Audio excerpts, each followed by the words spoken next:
روس یوکرین تنازع، دنیا کے بہت سے ممالک میں خوراک کے بحران کا خطرہ۔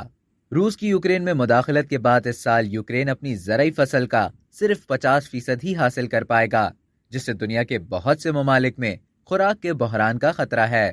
اس بحران کی وجہ سے جہاں روس کی جانب سے یوکرین کی بندرگاہوں کی بندش ہے، وہیں مبینہ طور پر روس نے یوکرین کے کھڑی فصلوں کے ایک بڑے علاقے میں بارودی سرنگیں بچھا دی ہیں۔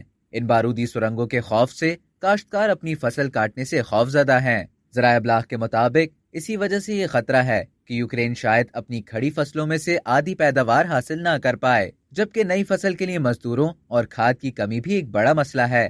بتایا گیا ہے کہ مصر سمیت کئی ممالک میں خوراک کا بڑا حصہ روس اور یوکرین سے ہی آتا ہے۔